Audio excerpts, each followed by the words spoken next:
TellyCast, the TV industry news review. What are the most common mistakes TV producers make when pitching, and how do they avoid them?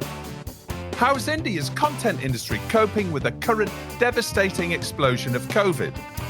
And how have indies specialising in music TV production been coping in the past year? Find out, only on this week's TellyCast.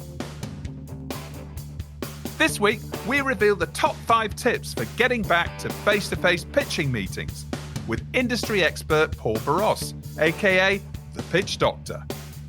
Shibasish Sarkar, CEO of Reliance Entertainment, one of India's biggest movie and TV producers, brings us up to speed on what's happening in India's content industry right now.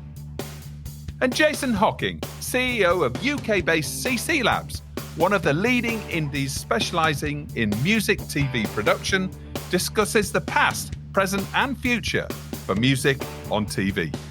It's all coming up in a packed episode of TellyCast. So my first guest on this week's show is Shibasish Sarkar, CEO of Reliance Entertainment, one of India's leading content producers. Welcome to the show. Thank you, Justin, for giving me this opportunity, and thank you for not only allowing me to speak about the content scenarios, but also for your interest about India. And I hope that we will be able to give you a picture which will be interesting from this part of the world. It's a fascinating market, obviously huge market, hugely expanding, growing. It obviously has its own very, very strong and famous Bollywood industry, as well as lots of other offshoots, I believe Tollywood and lots of different areas. And we can maybe talk a little bit about that in a little while. Before we do that, there's a terrible explosion of COVID in India right now, and our hearts are going out to everybody in the country who's suffering. How are things where you are? So, Justin, I'm based out of Mumbai. As it looks that Maharashtra or the Mumbai, where we were virtually under some kind of a lockdown for last 45 days. This is one of the states where it started early, but because we went into a lockdown and quite a level of control and effective steps from the local government, it seemed the situation in Bombay is slowly but steadily improving. But in terms of the overall country, I think we have not seen something like in our lifetime. It is much more aggressive and much more worse off situation than last year. We are clocking almost like as a country more than 400,000 cases every day. And this is now going on steadily for almost a week, 10 days. And and there are situations of, death, and there are situations of medical infrastructure not being able to cope up to the level of requirement. It's a little scary time, but I think while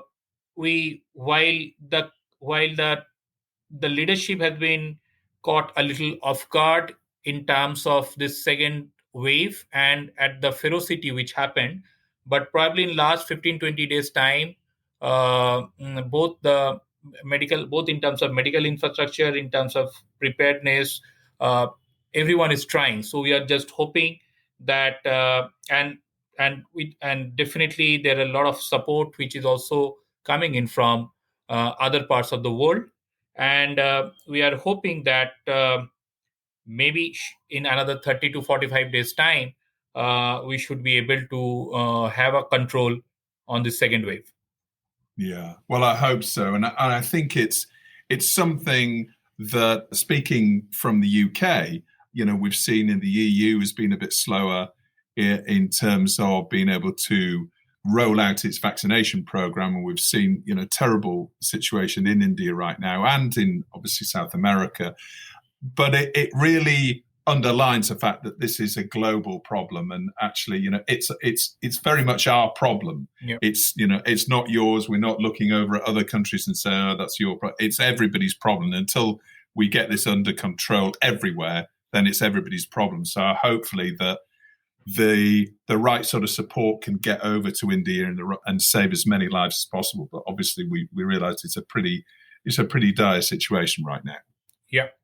We are also hoping so. And I think one situation which is definitely, I mean, it's a large country, right? And it's a highly densely populated country, a country with 1.3 billion population.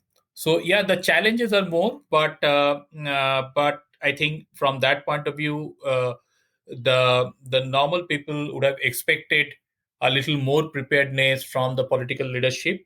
Now that has not happened, but we are, I think, as a country, we are also a very resilient country, and we are also the people will navigate the situation. That willpower is there, and now the doctors and the support staffs and the medical warriors, I mean, COVID warriors, have been all working round the clock.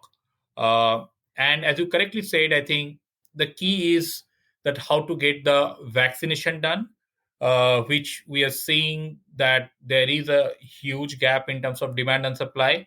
But yeah, I think a lot of activities are happening in parallel to see that at least in next few months we are able to at least vaccinate the senior most guys, or the more comorbid people, so that at least as a society we try to come to a situation where the fatalities are less. So even if somebody has a COVID, even if a young guy is having a COVID, he will come out of it.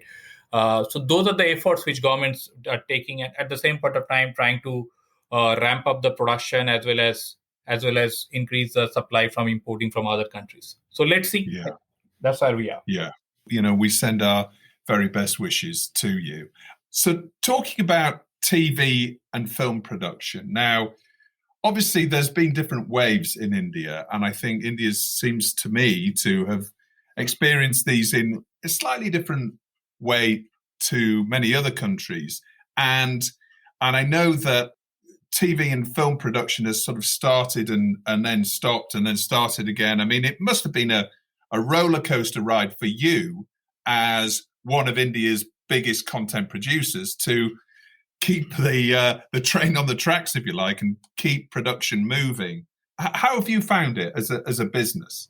You were correct, Justin. I think last year, when the first time the COVID, the lockdown and everything started in the last March, and then for next 90, 120 days, everything was virtually locked down. And we were allowed somewhere in the month of last July to restart the production, and that's only in the television, not even in the film, not even for making content for the streaming platform, but only for the general entertainment channels or pay TV platforms. The shootings were allowed.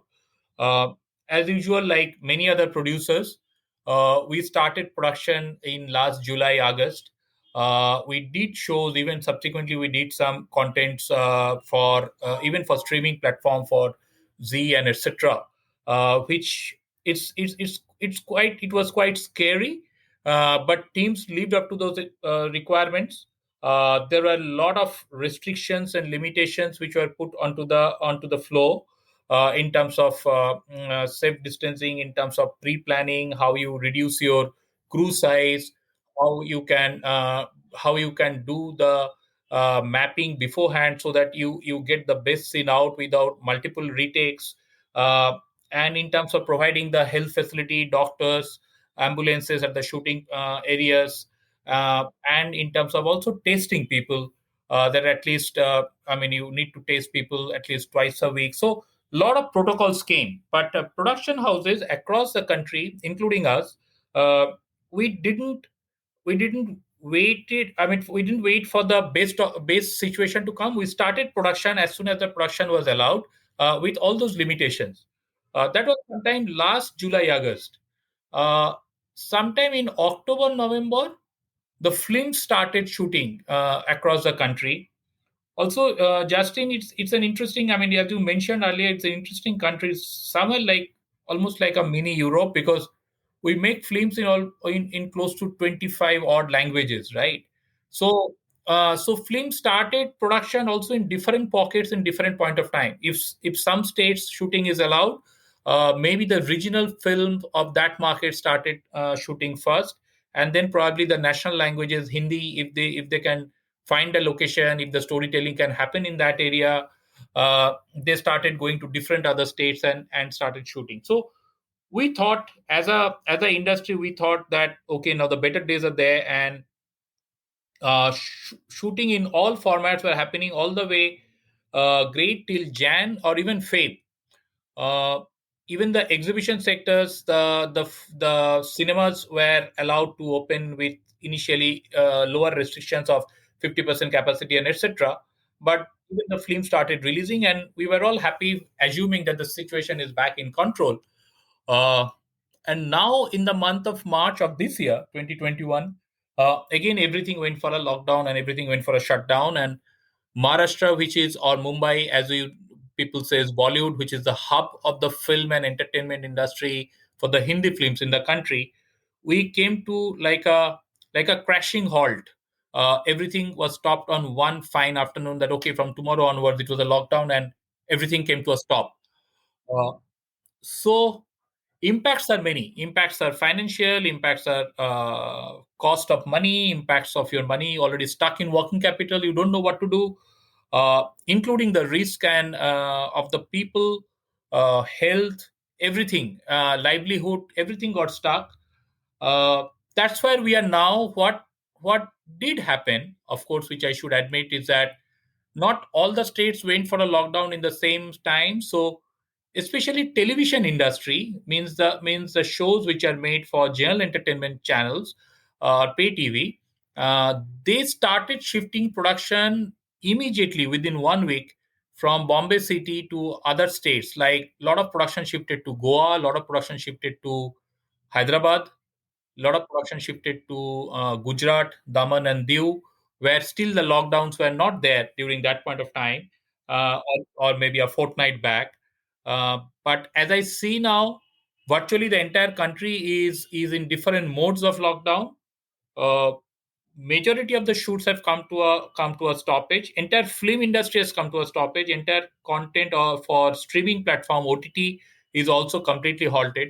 What is still somewhere off and on, some shootings which are going on are mainly for the television shows. They have created I mean, whoever can afford, they've created some local bubble.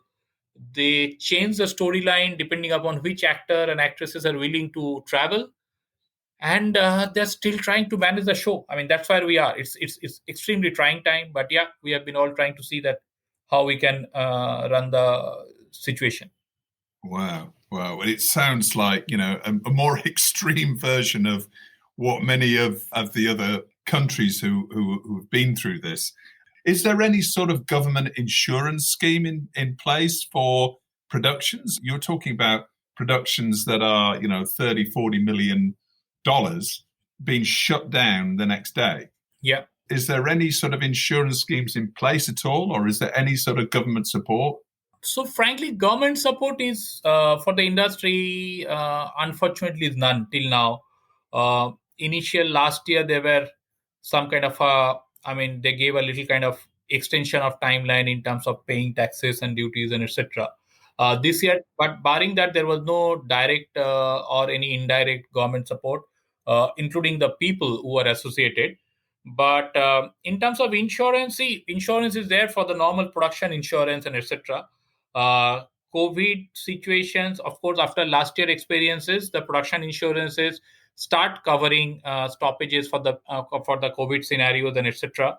Uh, but what we need to see is ultimately that once those insurances, we are yet to see that how I mean, how one has to navigate the situation in terms of how much you can claim, how much you will get, which are still unknown factors. Because last year there was no COVID coverage in the insurance. After the last year, the insurance companies started putting a COVID coverage. There are two categories basically. The health category was more like a term insurance for the people. So in case of a death or in case of a medical emergency, that what are the coverage will be there.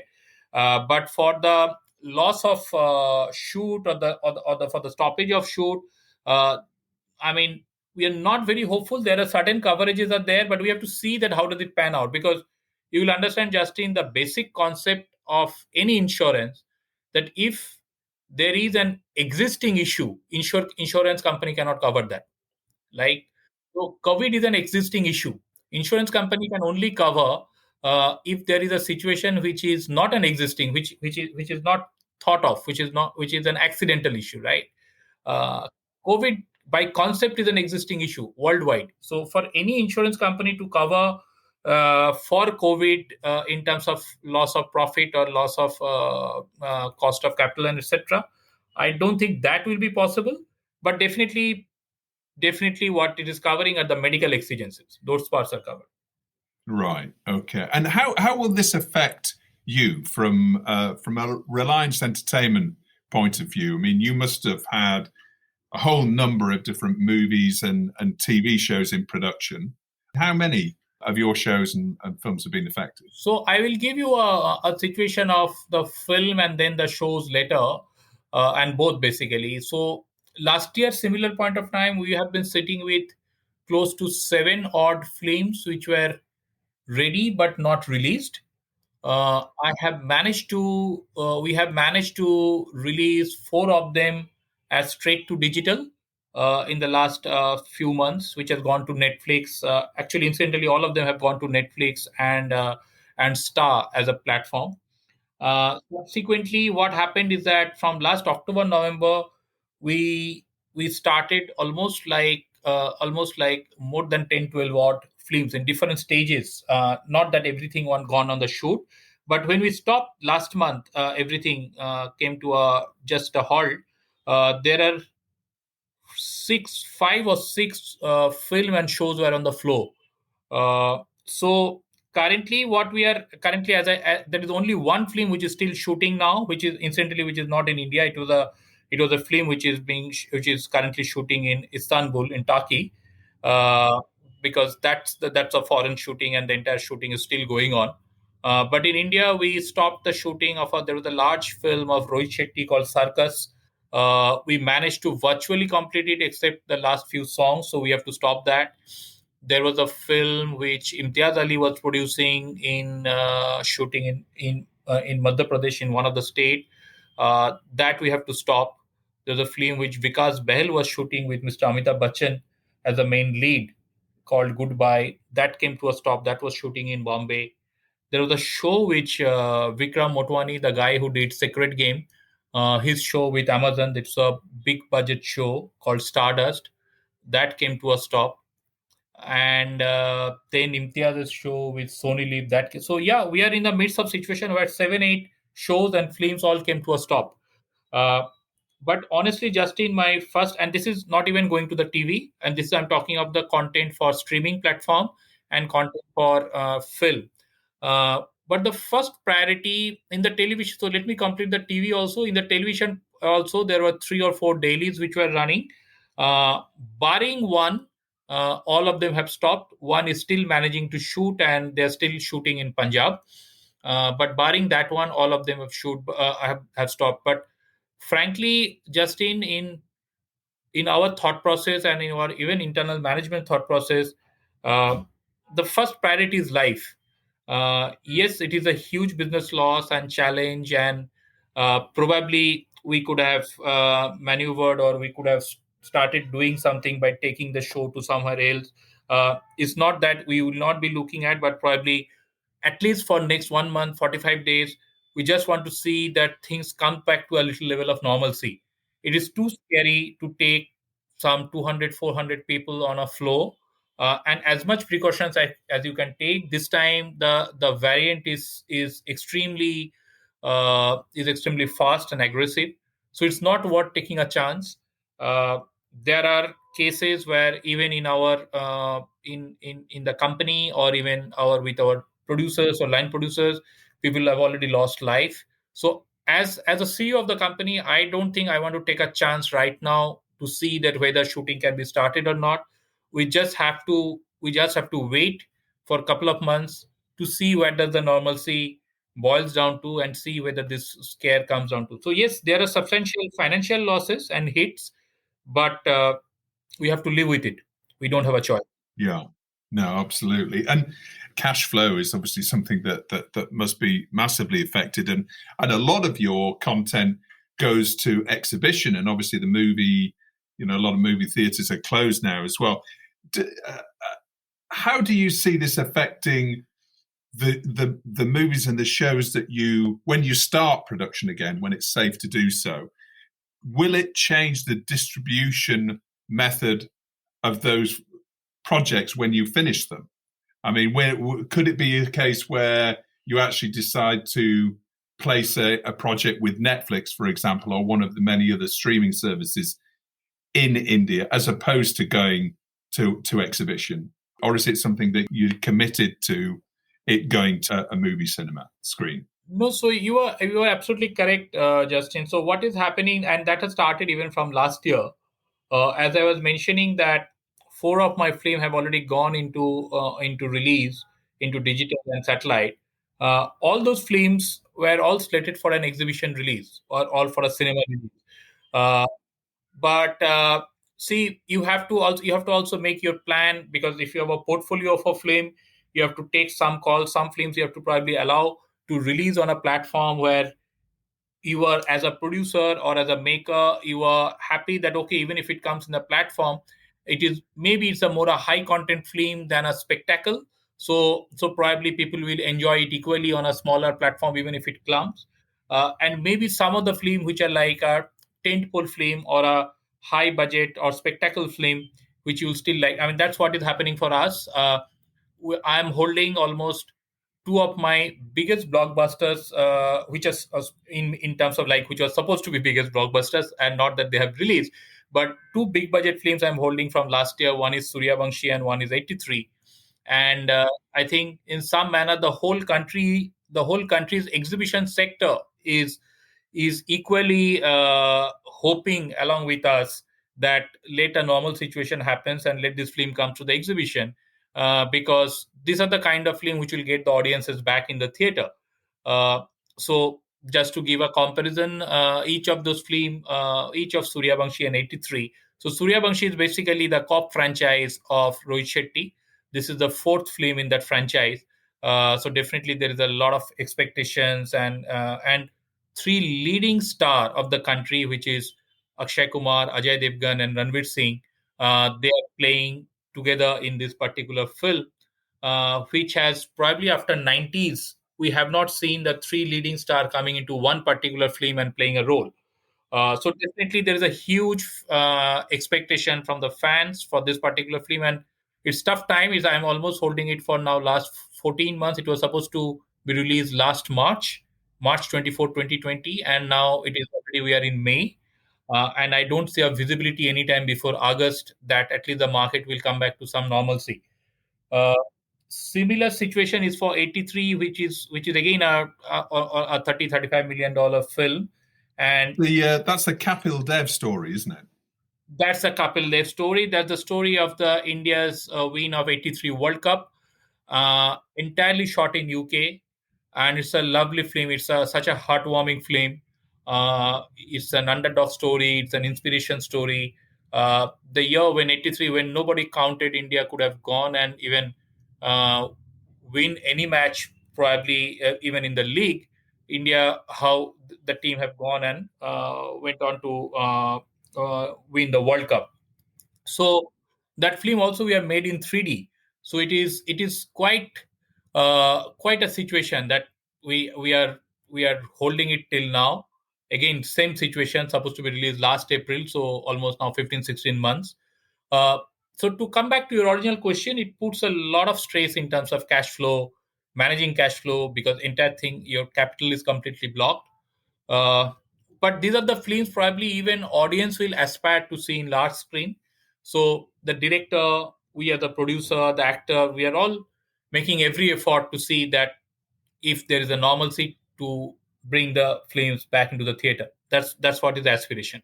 Yeah. The best of luck with all of those projects. It must be an incredibly testing time, and obviously a time that will probably usher in changes to the way that projects are sold and windowed, and streaming services perhaps coming more and more into the fore, which they certainly have across the rest of the world. Can you give us just a snapshot of the streaming landscape in India right now? Because I believe from my perspective, I'm looking, there's about 9 key players, aren't there? 9 key streamers in India, but it's still a relatively young market for SVOD services. I'll give a little background of that. Actually, it's not 9 players. There is more than 35 to 40 players in the country. But as I mentioned you earlier, that it is virtually like a mini Europe with 25 odd language. But you are correct. The top 10 players or 9 odd players, if you look at the big global players, are like Netflix, Amazon, Disney Plus. And then you have all the broadcasters having their own platform. So Sony has Sony Live, Z has Z5. Then Colors have Voot. Similarly, then you have some of the local players like an Old Balaji MX player, which is an AVOD player and not an SVOD. So yeah, there are, I mean, if you want to mention that what are the top 9-10 players, these are the top 9-10 players. But what happens is that in every language or every regional market, there will be one or two strong local players who are probably churning out better content than these global players or the national players. So if you want to go to South, probably AHA is a channel that is probably churning out interesting shows in Tamil and Telugu better than an Amazon or Netflix what they're doing. If you go to Bengal, there is a channel called Hoichoi. So it's extremely interesting. You are correct. It's a young market. Just to give you an example, you can probably correlate that 3 years back, 4 years back, Reliance actually used to have a relationship with Netflix almost now last 15-20 years, because I used to sell films even in their video format. When Netflix used to be like a physical video company, rental company, I used to sell films even in those days, in 2004, 2005, in those days. So when Netflix came to India, or they started taking Indian content, Indian films for their streaming platform, probably a big film of 4 years back will go for probably $1 million. A huge film will go to a couple of $1 million. Otherwise, the prices used to be few $100,000 plus or minus. Today, a big film for any streaming platform, for a Disney Plus, and these numbers I'm saying for post theatrical, so 8 weeks after theatrical. But today, if there is a big film, the kind of film which I'm talking of, say this Suryavanshi or 83. So in a year, at least we'll have 4 or 5 big films like that. One should expect anything between, anything between a $15 million to $17 million as a number, right? So in the 4 years, those numbers have increased by 7-8 times, or it has shown a growth of probably 600-700%. The reason is that it has not only grown like just because the numbers have grown, but we are seeing a substantial growth in terms of the subscriber base. We are seeing a country. I mean, there are some statistics which I can give you, which you will understand that in this country we have 650 million people who are less than 30 years of age. We have close to 790 million odd internet user, and our data cost is close to 9 cent. So it's a virtually free data cost. So if this is a combination, you can't go wrong. The digital growth in this happening in this country over last 4-5 years is growing almost like 25 to 30% CAGR year on year, right? That's extraordinary. So for a movie that you're actually selling to streaming services, you're potentially able to sell that movie or that content to a Netflix or an Amazon for around 10 times what you could sell it for 4 years ago. Yeah. And presumably your production costs haven't increased by 10 times, right? Absolutely. So that means what is happening is that 4 years back, 5 years back, movies revenue salience used to be almost 70% from theatrical and balance 30% for everything between satellite TV, overseas theatrical, digital rights, music rights, etc. Today, almost 50% of the movies revenue salience is coming between digital and satellite. Yeah. Right? Okay, that's an extraordinary shift. Yeah. So that one symptom, you will understand that what is a growth expectation and why this growth expectation is happening in this TV space. I mean the SVOD space. It's actually natural, Justin. I mean, I'll give you another way to look at the thing. Now, all these global platforms, whether Netflix, Amazon, now Apple, and HBO Max will launch very soon in India. Now, all these players, when they are launching in a crowded US market, it is already a saturated market, and for their next level of subscriber growth or subscription growth, they have to see outside North America, right? Now they can't go to China because China doesn't allow any foreign players to enter. Europe is small. Then they don't have an option but to look at this sector or this country, which is 1.3 billion population, and a virtually young country, more than 53% of the consumer less than 30 years of age, and a 9 cent a dollar, 9 cent per GB data cost.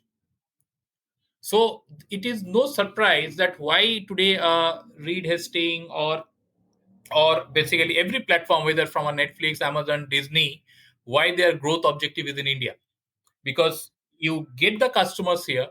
Yes, the price points are challenging, but at the same point of time, there is a substantial level of people who are willing to pay that amount, number one, in value terms, if not in the percent terms.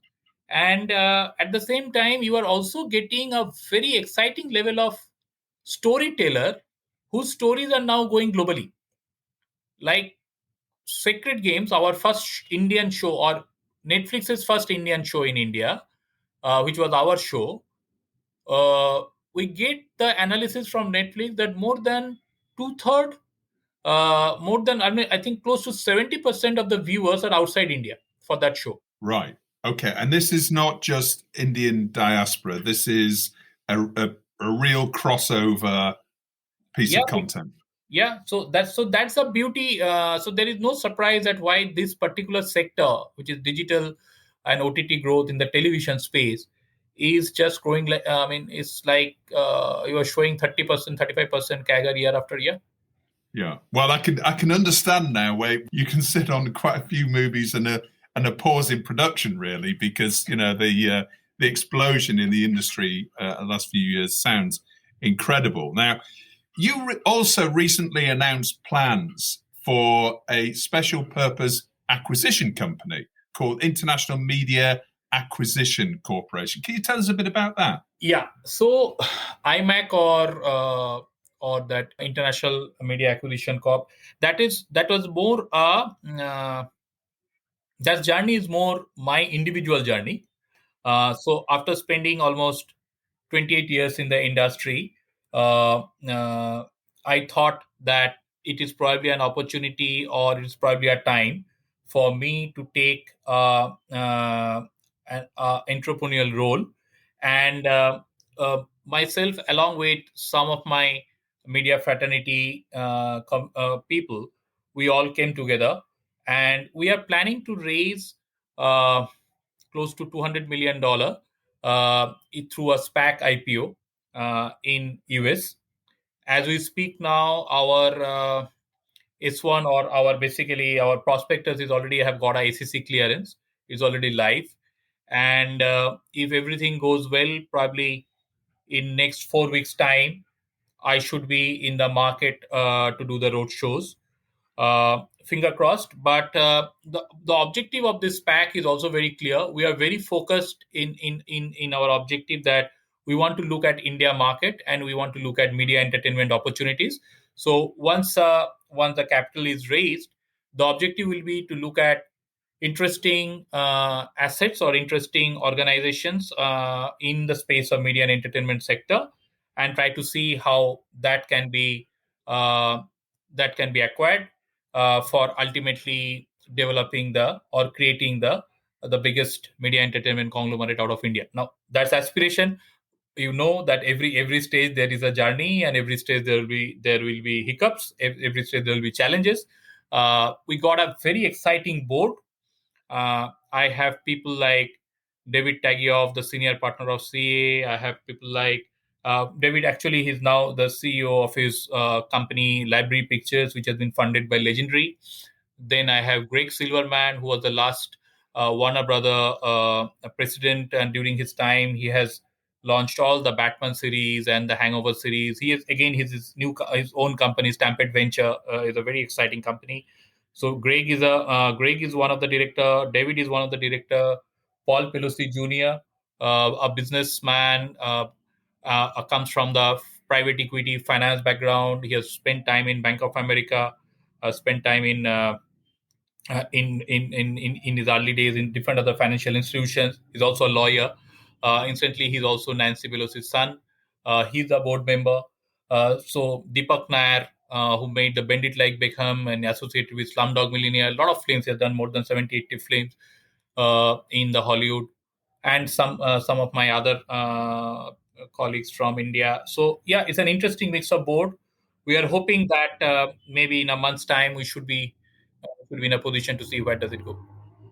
And you're looking to acquire target companies in North America, Europe, Asia. So can you tell me about, you said that the business is focused in India, but actually the target businesses you're looking to acquire may actually be from outside India. How does that work? Yeah. So actually in a SPAC, it's quite a democratic or flexible product. You can acquire organizations or businesses across globe, and you can acquire agnostic to the industry. So while you need to tell your focus that what you are focusing on in your prospectus, that you want to go to media entertainment, you want to look at certain sectors or certain geographies like media. I mean, whether it is India or whether it is North America or Europe. Frankly, Justin, I'm looking at 4 categories of businesses in my first journey. So I'm looking at opportunities in content companies, streaming platform, exhibition chains, and gaming companies. Now, I may not get all these opportunities.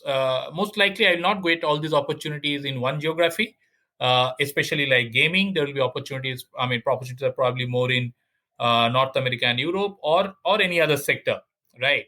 So while there can be an aspired objective, that when I mean aspired, the reason is because if you have spent 25, 30 years of your career in one geography, your knowledge of that geography probably tend to be better than even if you have worked in Hollywood or other places. So while you will always find that some opportunities are there ready-made in terms of the things in India, but the SPAC or the IMAC from that point of view is absolutely open to the thought process that if they're getting interesting opportunities in any part of the globe, that's what the board will look at. Yeah. So presumably there are a lot of target companies that you're seeing out there. You mentioned content companies. So they could be production groups, distribution groups that, may have been having a bit of a tough time, right? If you're a drama producer, you talked about the issues you've been having, over the last year, a lot of content groups have really suffered because of they bet heavy in drama and haven't obviously been able to produce for a good few months. So perhaps some of those content groups may be on your radar as a acquisition target. Yeah. I mean, see, that's what I think that helps. That if you come from an operating background and you are in that industry for last 20, 30 years, you exactly know the fundamentals of the businesses or the particular groups, whether it's a content or exhibition or streaming, and you don't necessarily need to take a call based on last couple of years or last 1 or 2 years situation, because currently everything is not a normal situation.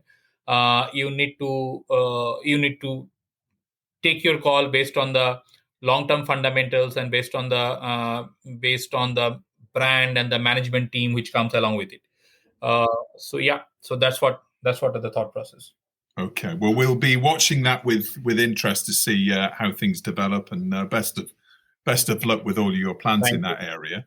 Now, one last question for you before we talk about your story of the week and your hero of the week and who or what you're going to be telling to get in the bin. But India, as I mentioned, hugely expanding market, really exciting place to be from a content industry perspective. But for businesses outside India, how can they partner? How can they make money from the Indian market? Because I think that's been a challenge that many TV producers, particularly TV producers, have struggled with, really. An expanding market right now. India as a country, everybody wants to do a deal with India. The UK wants to do trade deals with India. The EU wants to do trade deals with India. How do you think things will develop? If I'm a UK producer or a distribution business, how can I partner more effectively with an Indian business to make more money? So yeah, I think the point what you are raising, Justin, is a valid point. The country is very diverse, and the country has its own complications.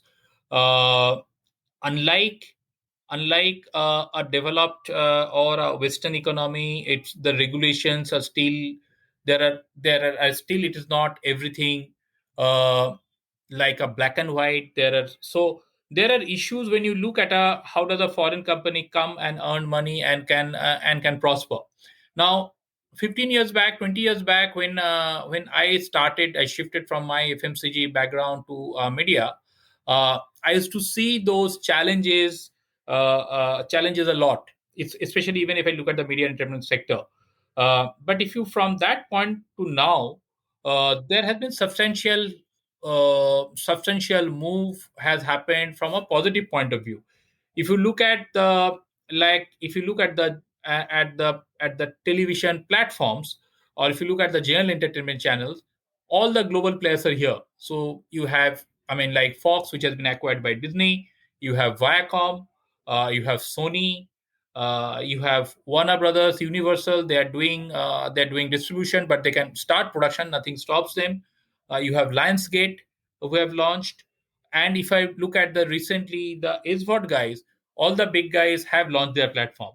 What we have not seen over the years are probably production companies or the global production companies. We have seen global film companies. We have seen a Fox, we have seen a Disney, we have seen Viacom. These players come and produce, or Sony. They have been producing films regularly. We have not seen a lot of television production companies or lot of streaming content. Producers of the streaming content, but the global players setting up their shops and doing. I believe the starting point, what one should do, is that one should have tie-ups with the local players. Uh, to give you a background, like today, as Reliance, we have an existing relationship. We are producing content together with Endeavor. We are producing content together with Peter Safran, the company. We are producing content together with Propagate, again a known television production company out of US. Not so many of the UK companies, but how do we work? Let me also tell you how do we work. Because if I am an Indian producer, and if there is a successful US or UK company, what will be the common point or the common areas through which both sides can find a value with each other? Because unless you find a value with each other, you definitely don't need a participation, right? Uh, we find those values in the stories. We find those values that when, like, to give you an example, we are doing subjects with Peter Safran for last 18 months. We have been, not last, I think more than that, last 24 months. He is curating 3 horror subjects out of India, and curating those subjects, developing those subjects for creating shows, horror shows, right? uh, from our point of view, who can be a better partner than the creator of Conjuring and Nun and that world, who is curating those stories? But the stories are Indian stories. So we come on the board by getting writer, by getting director, by getting storyteller. They come on the board by saying, okay, I am the guru of this area, of this genre. So I will curate, I will identify, and I will script doctor those subjects, and then jointly we go and pitch to the platforms for greenlighting those subjects, right? Similarly, was journey with Endeavor. So yes, foreign production companies, they should look at India market, because there are, forget the opportunity of India from a consumer point of view. There is so many rich storyteller that you can definitely cultivate and work with these storytellers and take their stories globally. And Indian storytellers and Indian producer, if they get a global reach, they will also prosper. So it's a very win-win situation. But to start off with, I find that it is always better that if a global or a foreign player first start some kind of a relationship with a local player, because local challenges in terms of production, getting execution, permission, those are all challenges which a local player is already equipped with, right? Yeah. So just to summarize that discussion, my suggestion will be always that let a global player join hands with an Indian established producer with a proper credibility and produce content, because both sides will come with their strengths. The global player will come with their strength in terms of their global reach, their curating, their storytelling, and how to take a story globally, and their expertise in particular genre. The Indian storytellers will come from the knowledge of their local nuances, the execution capabilities, as well as bringing the basic elements of the story correct based on the local expectations of the consumer. And once, as if a relationship continues up to a certain time, after that the global players will automatically pick up that what are the basic requirements or the strengths, and then they can work independently. You are absolutely correct. We have not seen very lot of global television producers, though we have seen the production of the global players in the films and other sectors, as I mentioned. It sounds a fascinating and exciting time in the Indian content industry, and I'm sure there's going to be lots of those sort of partnerships that we're going to see over the next few years. So the best of luck, and I'm sure Reliance will be a part of many of those. Thank you so much. Now it's time in the show for my guests to nominate their story of the week. Shibasish, what's your story of the week? I think the biggest story of this week, when in the current media and entertainment space, is that for the first time we are seeing an Indian film is planning for a multi-platform release or simultaneous release on a day and date on the same date. The film Radhe, which is a big budget, highly awaited film of Salman Khan, who is one of the biggest star in the country, has planned to release in theaters, in TVOD, as well as on the HVOD on the same date. So on 13th of May, we are seeing the film getting released across globally in theaters as well as in the digital. So it's something like what Warner has been doing from the last 1 year, getting a simultaneous release on HBO Max as well as the theater.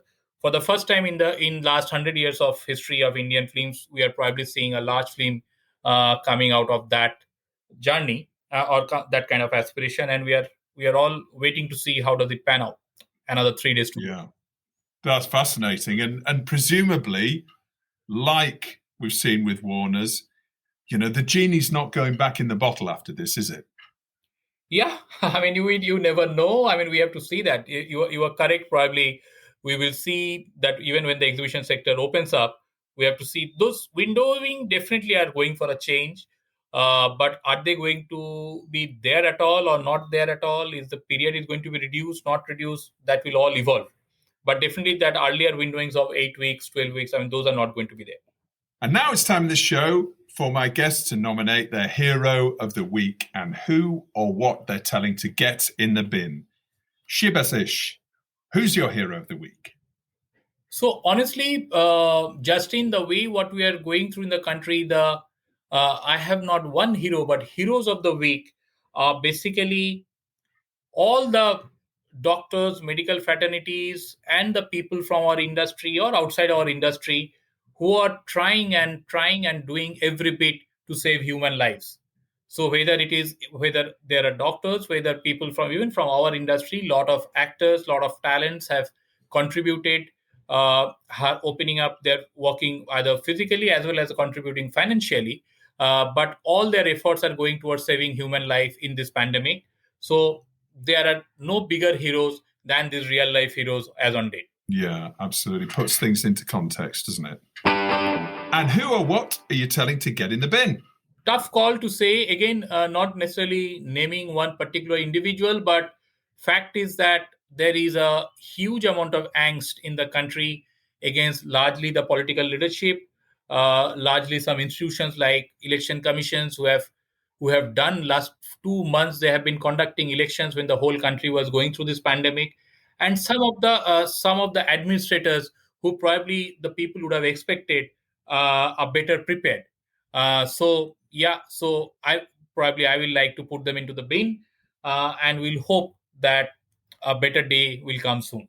Well, we're all keeping our fingers crossed for that, Shibasish, and really appreciate you spending so much of your valuable time with us on TellyCast today. It's been fascinating to talk about your business and hear about India. And as you say, it's almost like a European continent as opposed to just one country. And that's really how we should think about the territory, isn't it?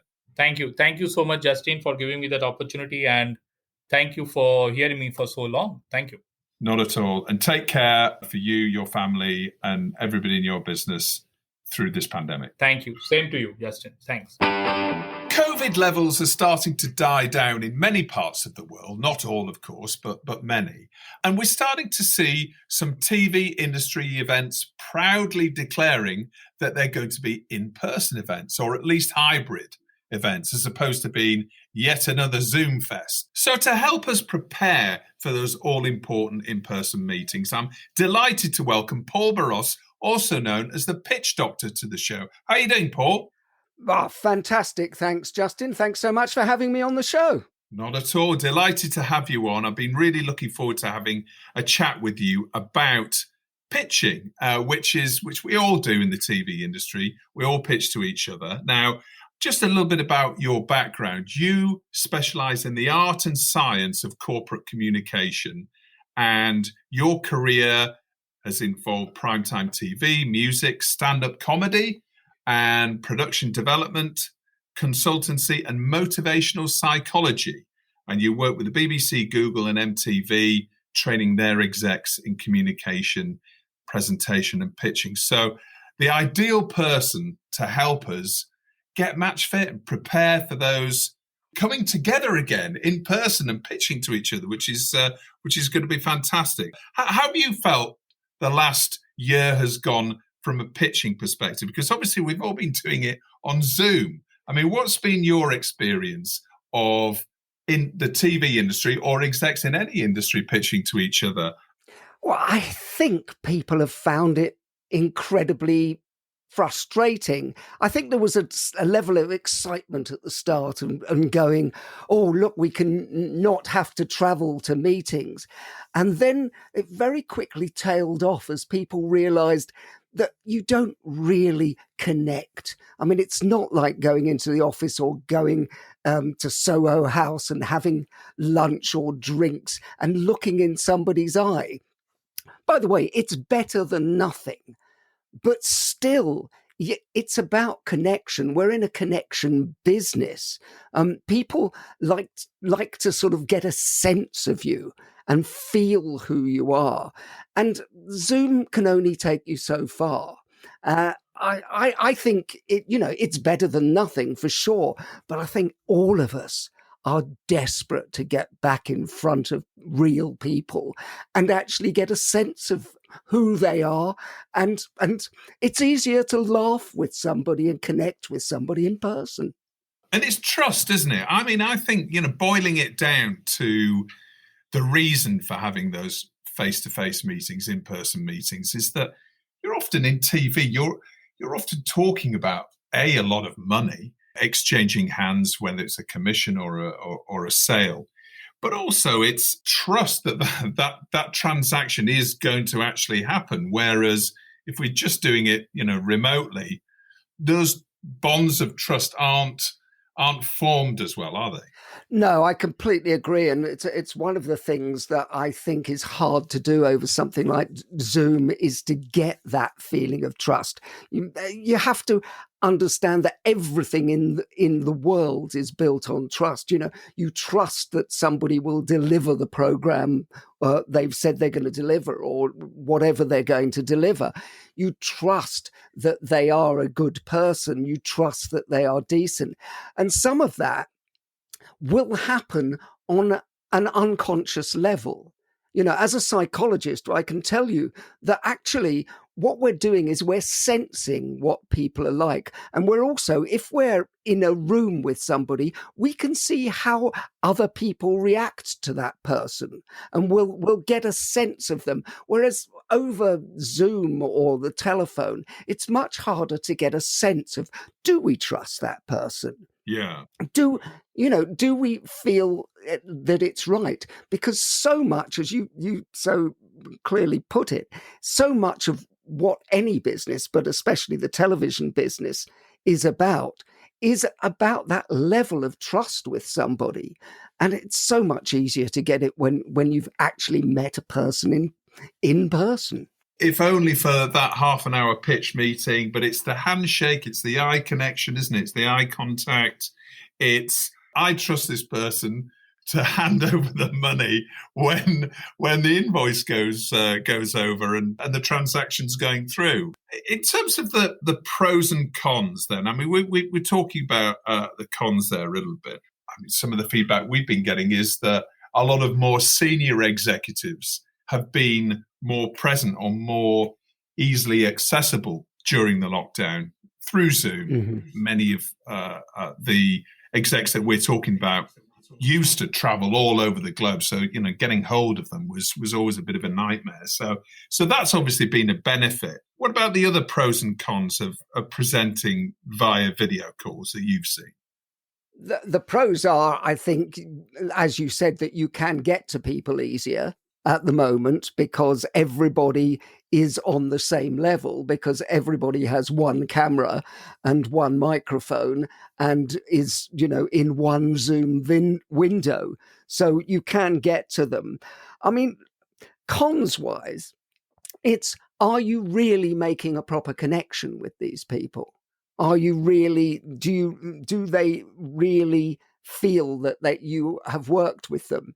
I mean, if you've been into their office and you've interacted with them, or you've met them at MIP or at NATP or the Edinburgh Television Festival, you do feel that you've connected on a different level, a much higher level. You can properly look in someone's eye and do it. And one of the things I've found is that I've had to teach executives how to work the camera because they're not used to it. Now because as well as working behind screen, I've been on screen. So I know how to look into a camera and hold that camera's gaze. But a lot of people who are executives aren't used to doing that necessarily. So you find them,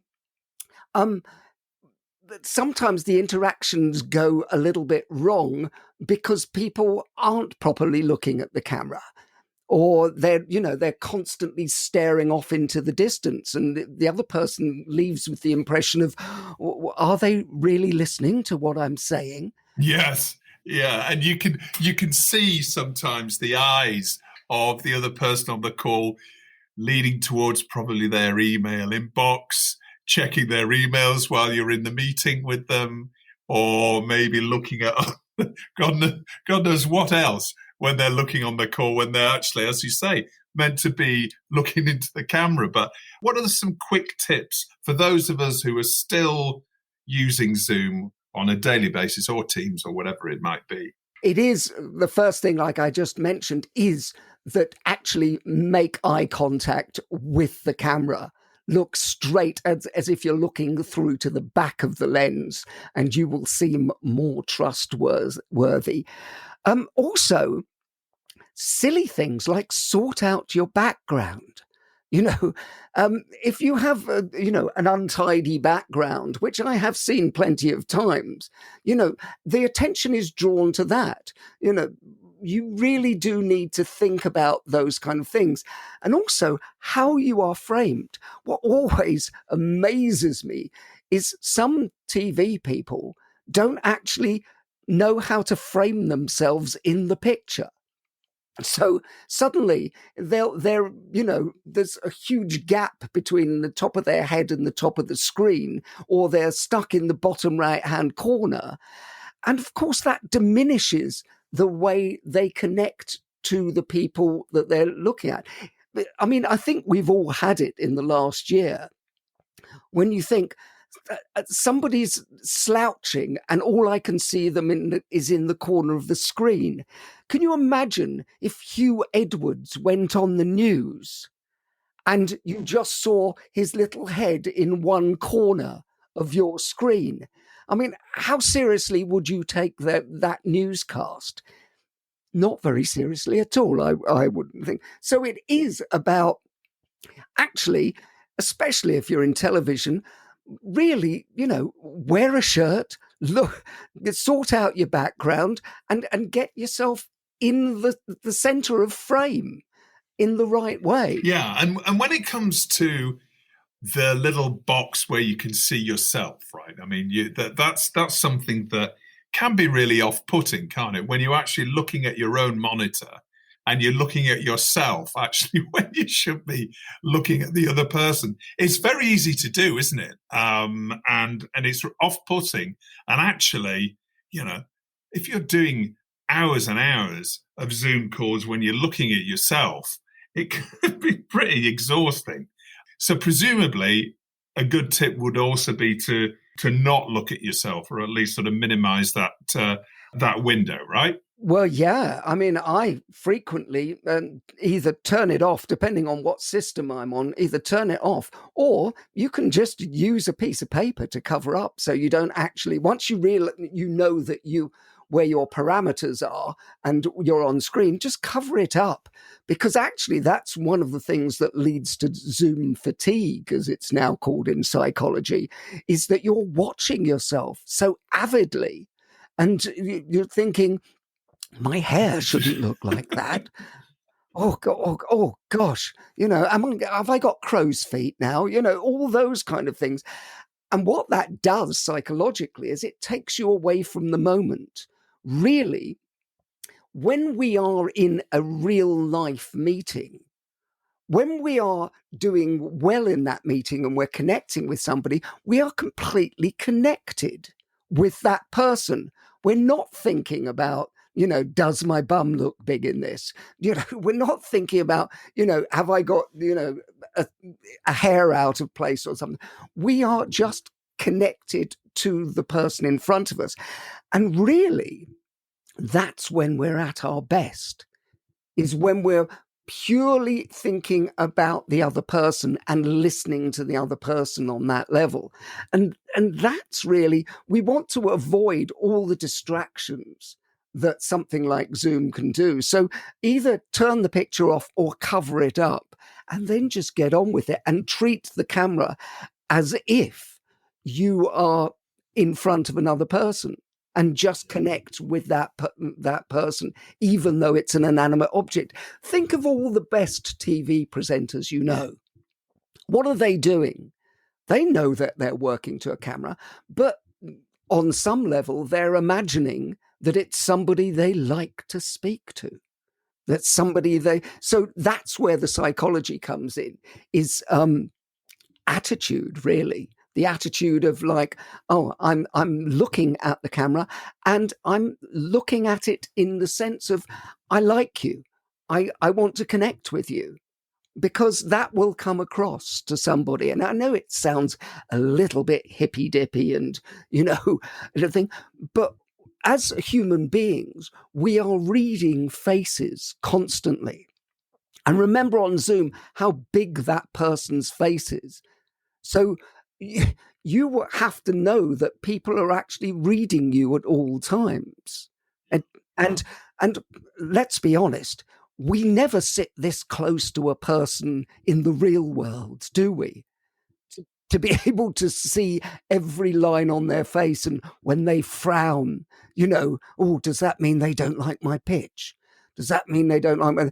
We don't see it. So you have to train yourself even more to have a face that is set to I'm interested and I'm connected, rather than resting bitch face. Maybe the Post-it note to cover up your own image or your own monitor, your own little screen. That's a good piece of practical advice there for people to avoid that Zoom fatigue.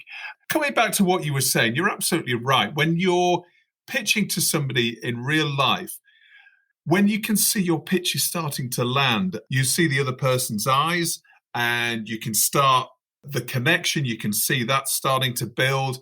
You get an adrenaline rush, don't you? You think that, this person's really reacting to me well. And, my key points are landing really well. And there's nothing like it. There's nothing like being able to having a pitch and a pitch going well and walking out that pitch thinking it's in the bag. Now, whether or not it actually is, you might find out 2-3 weeks later after MIP or whatever market it is. But there's no substitute, is there, for that? Just those physical tics and physical triggers that you pick up on with the other person. Yeah, you're quite right, Justin. It's a symbiotic process. You're doing a dance when you're doing a pitch, really, and it's so much easier in person to do that dance. It's also, as you said, you get, I would call it a dopamine hit of this is going well, this is landing well, and you can see the reaction, and it's a back and forth between two people, and I think what we're missing is that sort of ability to go back and forth, because it's a little bit artificial when you're working to a camera, and all the senses aren't working. And it sounds silly to say, but people sense whether it's going well, and it could smell, touch, taste. There's an interesting one, especially for, some of your listeners overseas. Sometimes, that touch, you mentioned the shaking hands, you can tell a lot, and you can connect with somebody very, very quickly by an initial touch. A lot of people, especially in show business, the kiss. At the start of the meeting. Very important. And remember that it only takes between 2 and 3 seconds for somebody to make up their mind if you are the kind of person they want to listen to or connect with. So what you are doing very, very early on is crucially important to how the pitch is going to be perceived, because people can switch on or switch off. And what you're trying to do is make sure that they switch on and listen to the rest of your pitch. And I'm always telling people when I train companies all over the world, in pitching and presentations, I'm always telling people that your attitude dictates your altitude, i.e., your attitude shows how high you will go, and your initial attitude and instant rapport with people is crucial. That ability to, be the person. We all know. Have we all had that experience? I'm sure you have, Justin, when you shake somebody's hand and it's like they put a wet fish in your hand. You're right. It does say more about the person. But, it's probably best avoided, right, for that person. If you're going to shake hands like that, don't shake hands at all. Well, those people might be better off on Zoom, to be honest with you, Yes. or coming to one of my courses so they can learn how to actually do it. But it is, and it's so crucial that people understand that we are making decisions about people constantly from moment one.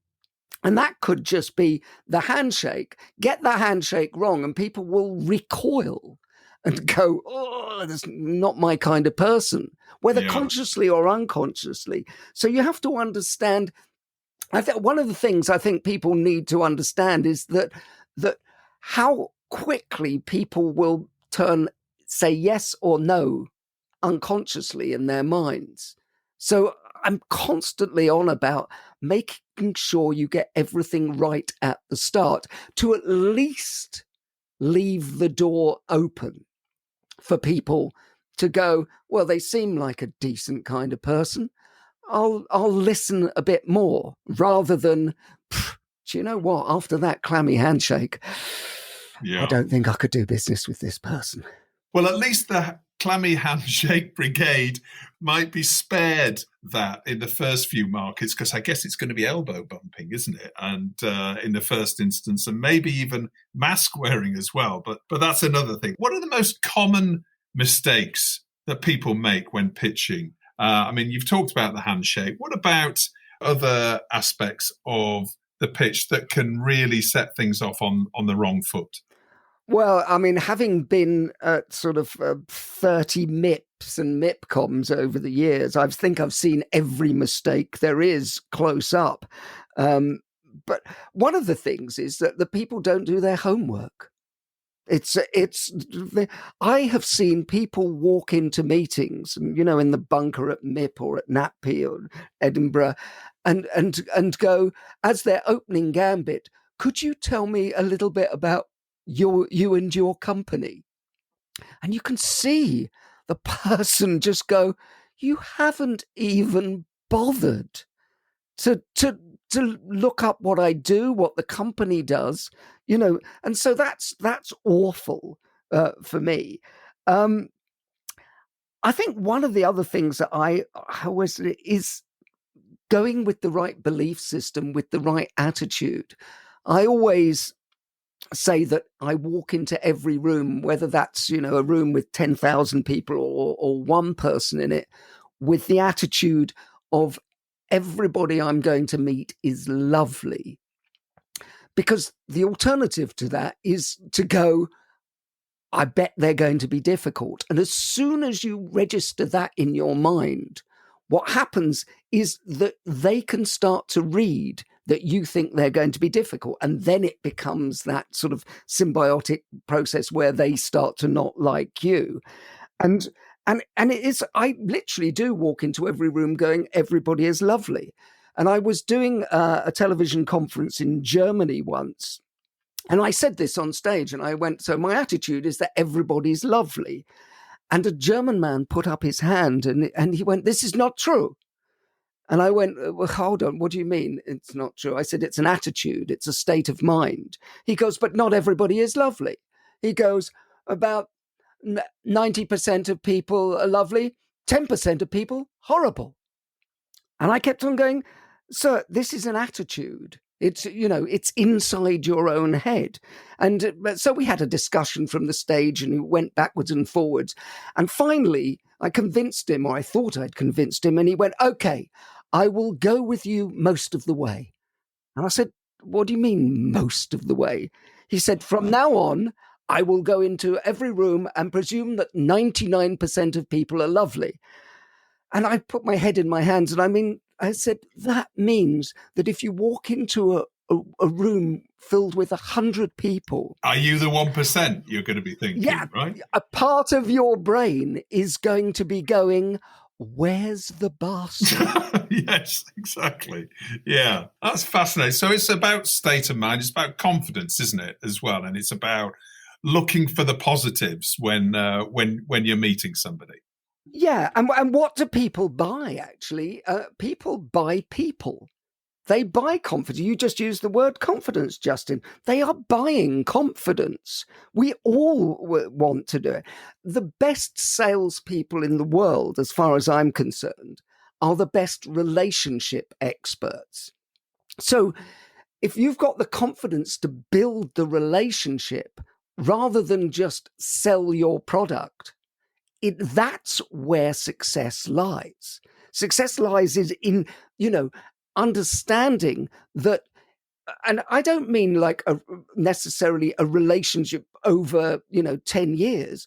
You can have a good relationship with somebody built on 5 minutes because you get on, you connect, you maybe laugh together, you maybe, have a joke.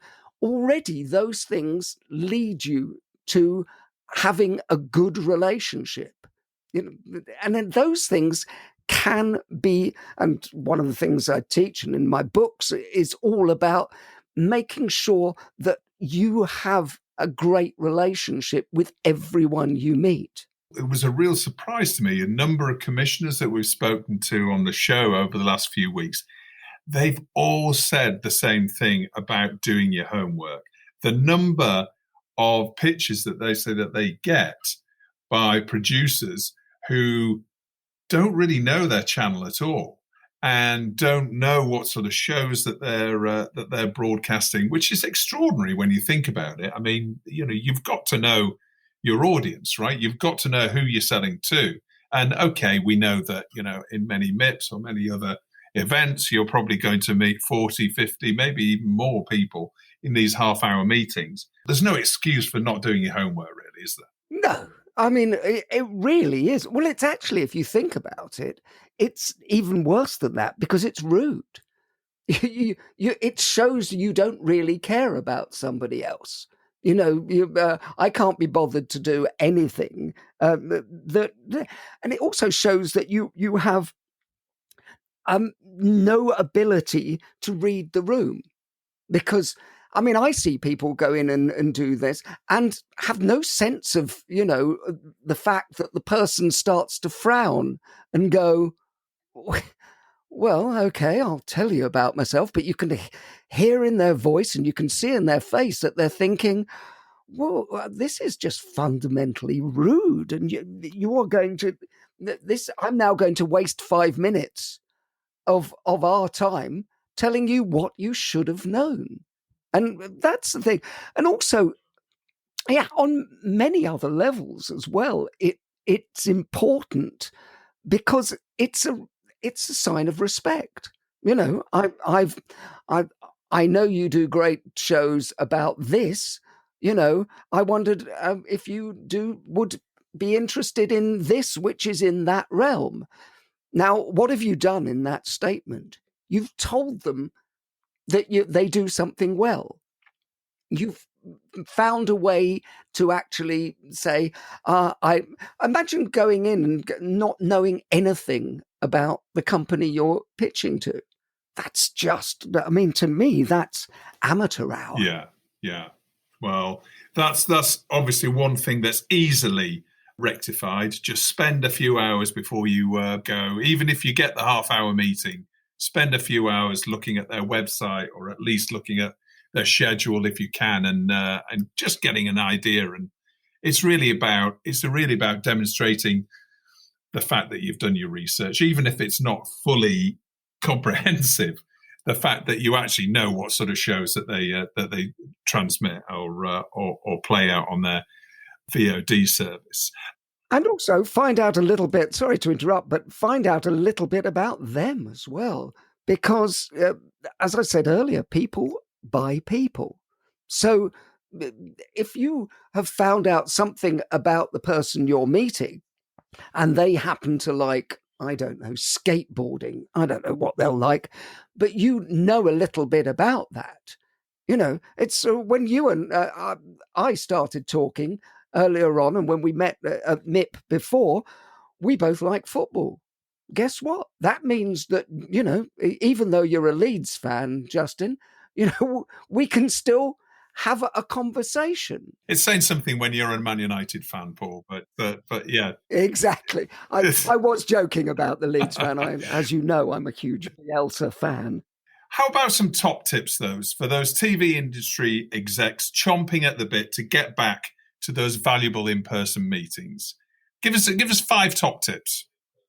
The first thing I would say, and this is really important, that it's all about them. Think of a time when you've been really engaged with somebody in a conversation. You're not thinking about what you are talking about and pitching. You are engaged with the person in front of you. And what I find is a lot of the time, people are so involved in their own heads about, I must make sure that I get this format point across. I must make sure I tell them about that they're not connected to the person. And it really is the attitude of it's all about them means that you are properly connected to the person in front of you. I see people doing pitches without looking at the person in front of them. They'll be looking above their heads, or they'll be looking. This happens quite a lot at MIP and MIPCOM and NATP, when people are just looking at their laptop while they're pitching. Now, what happens with that is that you don't see somebody's reaction. You don't see how they are reacting. So you could say something about your program or your distribution, or you could say something, and the other person may frown. And if you miss that frown, you miss the opportunity to counter what they are thinking and go, well, actually, no, it doesn't have to be a shiny floor show. We could do a different kind of show with everything. You have to be looking at the person in front of you so you can gauge their reactions, because that's the information lies there. Don't just go, I've learnt my pitch backwards and I know every format point and I know what I'm selling and everything. No, this is a process, and you've got to be able to play with the people. The other thing I would say, it's about having, we haven't used this word, but passion. Passion is really important. We have a saying in psychology, which is that if you want anybody to go into any state, you have to go into that state first. And the amount of times I see people pitching and going, we're really excited about this new format. We've had a lot of good feedback, and currently there's a lot of industry interest in it. And you go, oh my God, how do you expect somebody to be interested in this? Really, you want people to go into the state, you have to go into that state first. So if you want people to be enthusiastic, guess what? You have to be enthusiastic.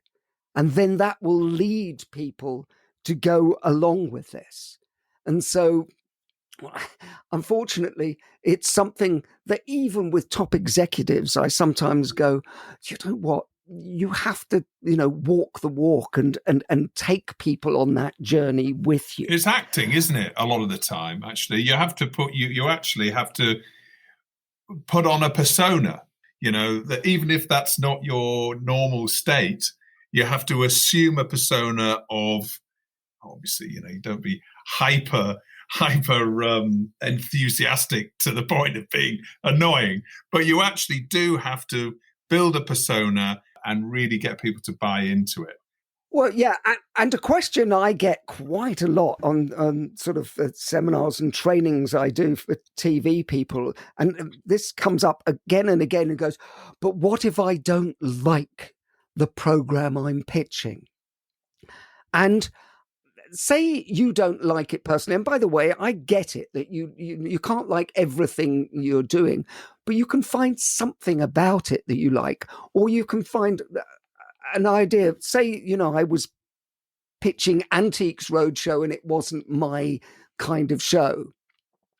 I would go, my mother loves this show and all her friends are absolutely, you can't ring them up when it's on because they're so passionate about doing it. So what I'm doing is borrowing passion from my mother or from somebody else. My sister loves it. You can say this show isn't actually what I would watch or anything else, but the amount of people I get coming up to me and saying, wow, I love it. I never miss an episode. See?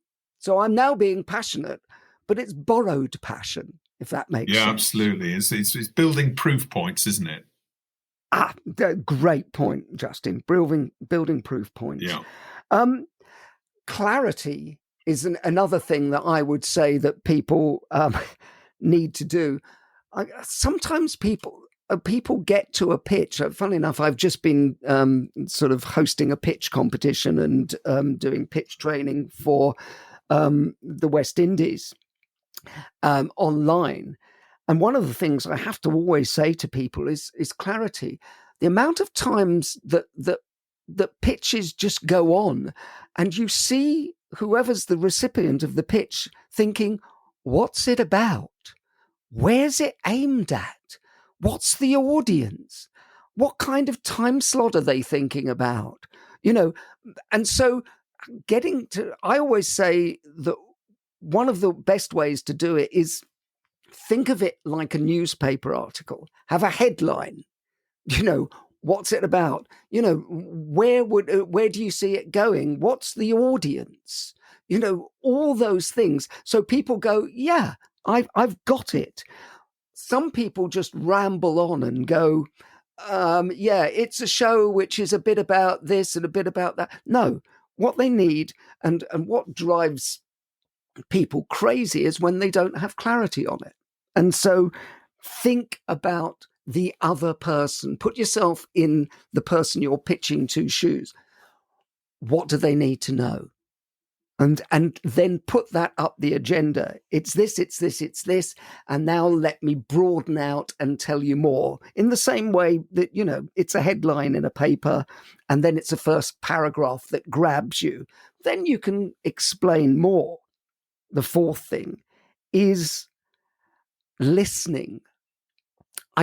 I think I've touched on it a little bit, but people are mostly on broadcast rather than on receive when they're pitching. And pitching is about listening, and in psychology we call it listening off the top, whereby you're looking at people and listening to what their body language tells you, what their face structure tells you. So it kind of goes back to it's all about them, but it's more about listening. What messages should I be receiving from this? By the way, if you've got more than one pitch, sometimes you need to know that first pitch isn't landing. So you need to move on. But you're only going to do that if you're properly listening to people and getting the signals, which is why we're looking forward to being back in the room with people, where it's easier to feel when somebody slightly shifts their physical state and in some kind of signal that they've had enough. And finally, what I would say is all our behavior is communication. So you have to actually understand that it's not just about the words you're saying. You've got to bring everything else into it. You've got to bring your body language into it. People are buying the full package, and you can say, I told them everything they needed to know. But say you did it in a hectoring way, or you didn't look at them, or a simple thing would be, you didn't smile, you didn't connect. I mean, there used to be an old Danish comedian called Victor Borge, who said a smile is the shortest distance between two people. And in terms of pitching, if you can smile or laugh with somebody, you have already connected to them on a very basic level. So remember that every bit of your behavior is important. And I see too many people just thinking, I got the pitch right. All the words were in the right order. It's not just about that. It's all your behavior and how that comes across. Paul, that's fantastic. That was really fascinating. Some great tips there for producers or distributors or anybody pitching to anybody else at the forthcoming in-person markets that we're all looking so much forward to. So thank you again, Paul. Great to have you on the show. And we'll put a link to your Humorology podcast and also your website and on the episode description there, so people can check out more about the Pitch Doctor and everything else you do. Thanks, Justin. It's been a great pleasure. My next guest on this week's show is Managing Director of one of the TV industry's leading indie producers, focused on the music industry and working within the music space. Welcome to the show, Jason Hocking from CC Labs. Hi, Jason. How are you? Hey, Justin, I'm very good, thank you. Nice to be with you. Well, it's great to have you on the show. And CC Labs. Now, tell us about CC Labs, because music and TV has obviously been, a real staple right from back to MTV times and the music video and everything that changed however many years ago that was, whatever was it, 30 years ago or something like that. Obviously, the whole music industry has gone through massive change, massive digital change, not unlike the TV industry is doing right now. I know CC Labs has been established for quite some time. Tell us about the history and the background of your business. Yeah, absolutely. Well, thank you very much, Justin. We are, as a company, 21 years old this year. So it was our 21st anniversary. And I think that was probably when you and I first met, around 2000. And we were producing music events and branded content for the likes of Guinness and BT back then. And that started CC Lab on a sort of early career path of being one of the first branded content companies, I guess long before that was even a category. I mean, the sort of the industry is full of branded content companies now, but 20 years ago it wasn't really a genre. But because we were creating those sort of branded music events together with yourself, and Channel 4 had a fantastic kind of schedule of music and entertainment on the channel, and they were happy to kind of partner with brands. And so we just kind of fell into this fantastic sort of niche of producing lots and lots of live festivals and music programs, partnering with Channel 4 and brands. And that kind of just started us out on, music has always been our passion, and that's what we've produced primarily for that 21 years. We don't really produce that much branded content anymore. A lot of our output, or most of our output, is broadcast commissions these days. Right. And we actually talked about branded content a few weeks ago on the show. It was a very popular episode. So maybe we'll talk about that in a second. But the funding has changed from your perspective in terms of your business. So it's more about commissions. So where are commissions coming from, first of all, for you? Who are the main broadcasters in the UK that are commissioning music content? Yeah, so one of our biggest clients at the moment, Justin, is Sky Arts. Sky Arts, as you know, went free to air last year, which was fantastic because it meant that it was, available to everyone. They have a great range of kind of music and arts content on the channel, and we're fortunate enough to produce a lot of content with them each year. Channel 4, as I previously mentioned, used to be a big client of ours, but they just don't tend to have as much music content on the channel these days. I think music went through a change, I guess, in the appetite of broadcasters, because unless you had, great big artists or, big kind of popular stories around artists, it didn't tend to rate that strongly. And so it tended to get shuffled down the schedule a bit, I guess, and end up in some late night slots. But Sky Arts have absolutely supported it in a way that the industry, has really embraced as well. And the range of content on Sky Arts now across all of the kind of musical genres, from classical to opera, to rock and pop, is really kind of outstanding. And you find that the industry, the artists themselves really kind of go towards Sky Arts as a great channel to kind of tell their stories with. We're currently working with Noel Gallagher on a project called Out of the Now, where Noel will perform at the Duke of York's Theatre a series of tracks from his musical career, and at the same time tell a kind of autobiographical story of some kind of key moments in his life. And that's a great example, I think, of the type of artist and collaboration that you can do at somewhere like Sky Arts. But we also do a lot with the BBC. The BBC, obviously, with the range of channels it's got, as a huge kind of platform for lots of different musical audiences. And we work there with everyone from Radio 1, which produces lots and lots of visual content, both on iPlayer, and a lot of it does transfer across onto the main channels if you have the right artist, that has the right sort of audience demographic for that channel.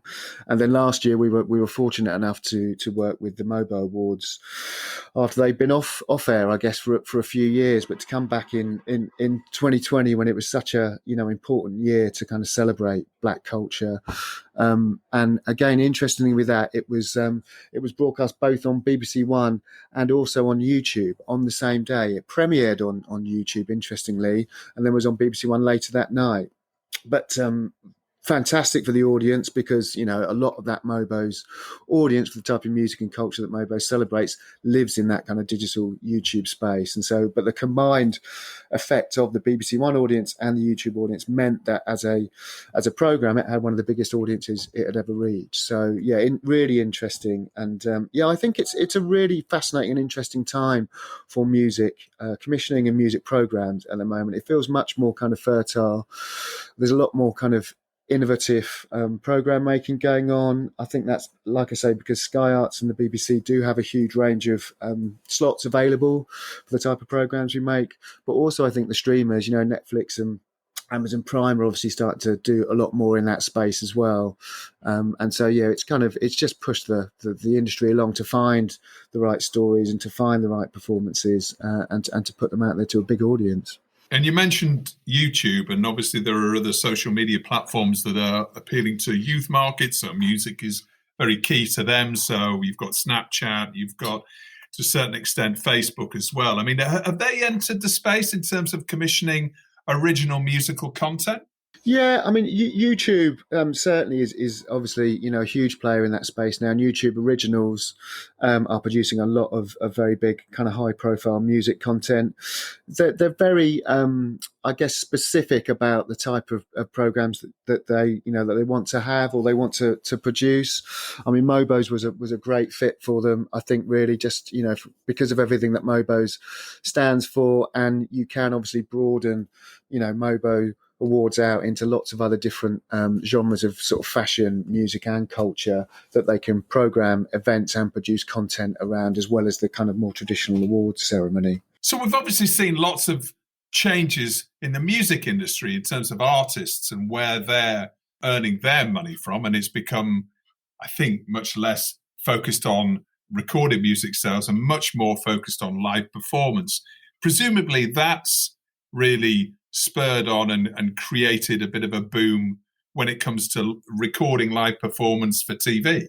Yeah, absolutely. I mean, the industry as a whole has obviously gone through huge changes pre-pandemic, and you've obviously seen the big music streaming platforms, you know, completely dominate in terms of where artists, you know, primarily earn their revenue from. The live performance, you know, industry became a much more important part of every artist's kind of potential to earn income, I guess. And part of that was obviously us filming, you know, involved us filming lots of live performances. It gave them, you know, an additional potential revenue stream. It's great if you can have an album release that's supported by a live performance that would sit on a broadcaster.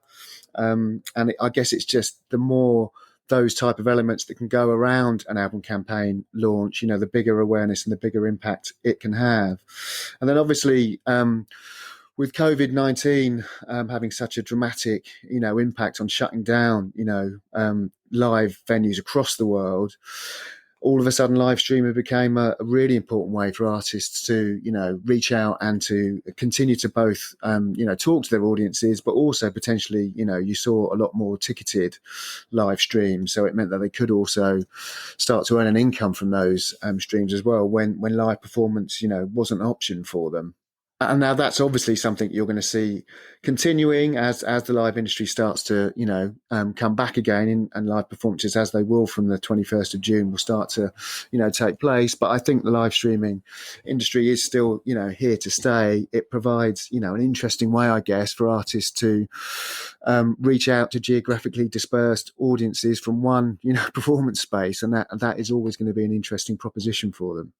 The days of the 3-year long world tour is probably, if not over, it's certainly on pause, isn't it? When it comes to being able to tour markets like Asia or South America, you know, you can't imagine even superstar artists traveling there for quite some considerable time until the pandemic's becoming much less of an issue. Have you been involved with these, direct to audience events yourself at CC Labs? We actually had an incredible year forecast for 2020 pre-pandemic. It was going to be one of our busiest years in terms of the number of productions we were going to produce.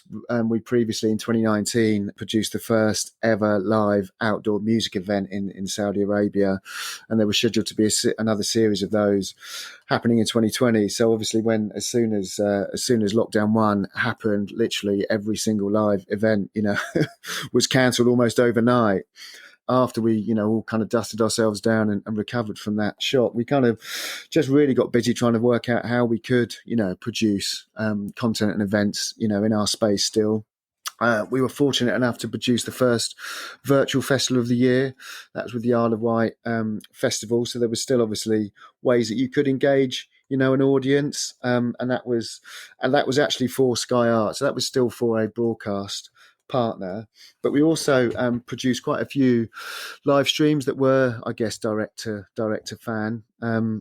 We work with a fantastic program and platform called Apprentice Nation, which uses music and celebrity to kind of create awareness and provide opportunities to young, quite often underprivileged, 18 to sort of 25-year-olds, and just it's an educational online platform to help them kind of learn new skills and to kind of upskill themselves and get themselves ready for a career. And that pre-pandemic, we were producing events in cities like London and Manchester, but because of the pandemic, we turned it into a completely virtual platform. It actually gave Apprentice Nation the opportunity to talk to a much bigger, geographically dispersed audience. And so, I think despite it being really difficult time, the pandemic, for many people, it did provide some fantastic opportunities, particularly in this kind of live music streaming space. Well, we'll put a link on the episode description to Apprentice Nation so everyone can go and take a look at that. How about the future then, Jason? I mean, live music and music TV in the future. What do you see the lasting impact that COVID might have on what you do and how you produce content and how consumers are consuming music TV content going forward?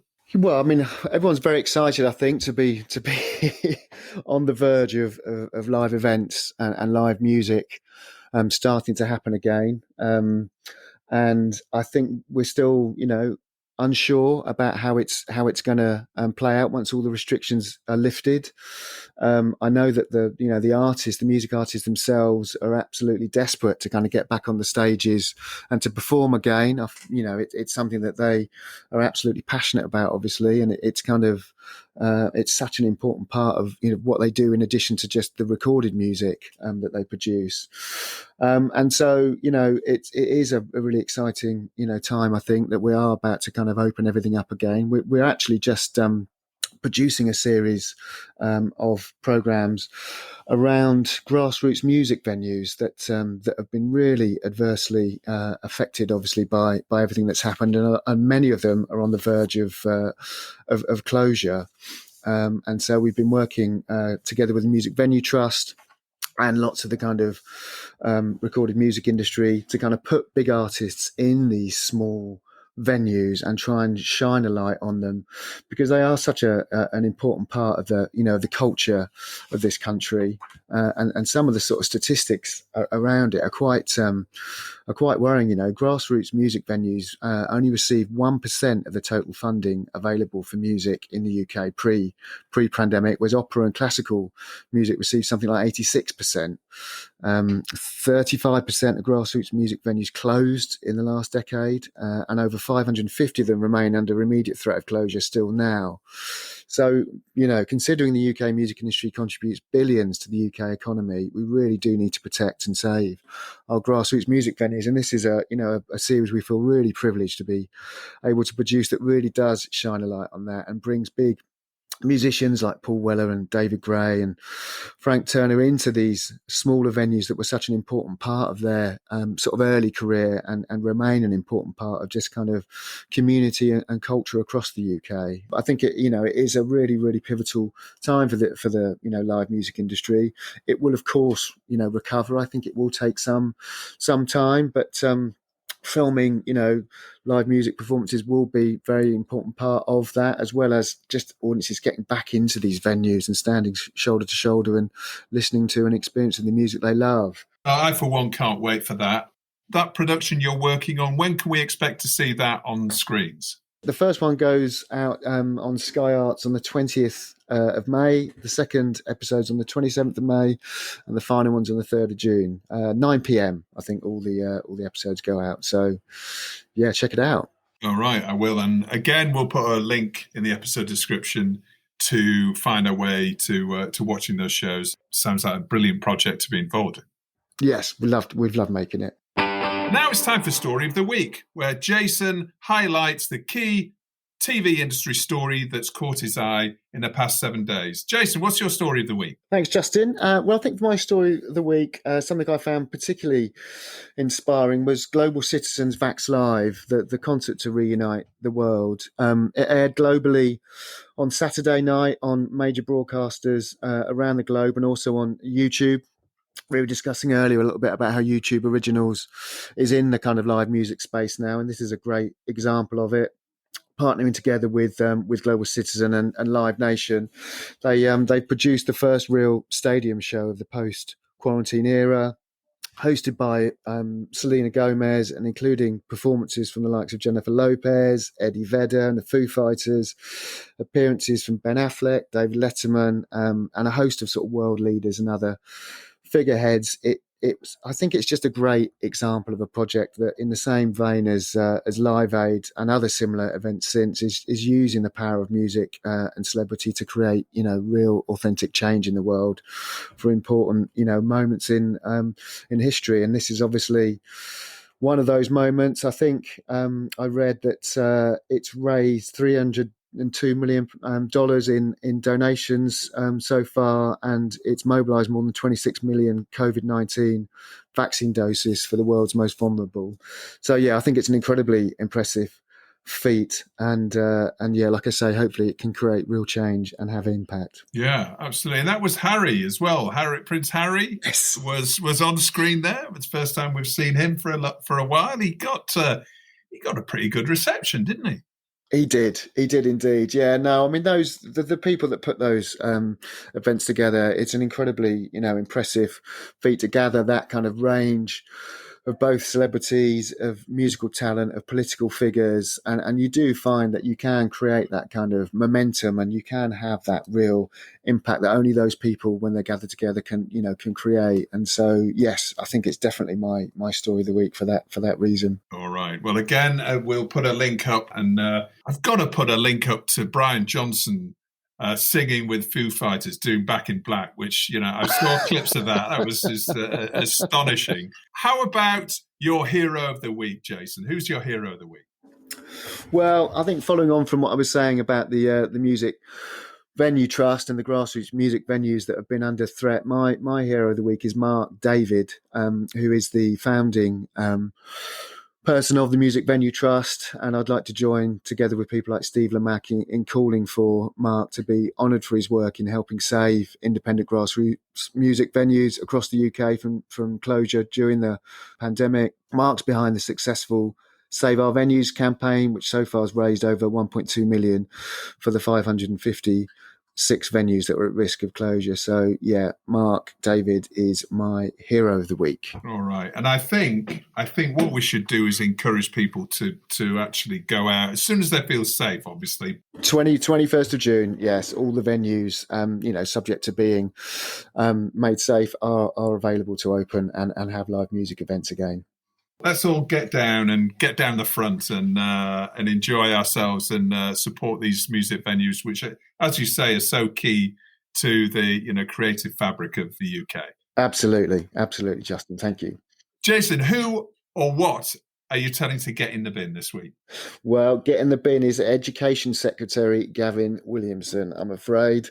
I was reading this week that the government wants to impose a catastrophic 50% funding cut to arts subjects at higher education level in England.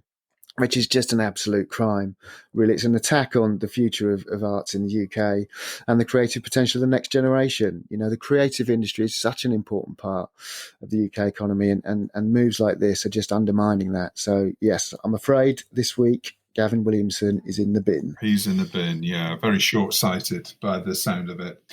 Jason, thank you so much for coming on TellyCast and spending your precious time with us. Good luck with everything that you're working on. Fingers crossed for the music sector rebounding, and therefore, you know, everything that you're working on rebounding. And I'm sure we're going to be seeing some, you know, really fascinating productions coming out of CC Labs very soon. Brilliant. Not at all. Thanks so much for having me on the show, Justin. Well, that's about it for another week's show. As always, thanks a lot for listening. Don't forget to rate and subscribe to TellyCast and share it with friends and colleagues.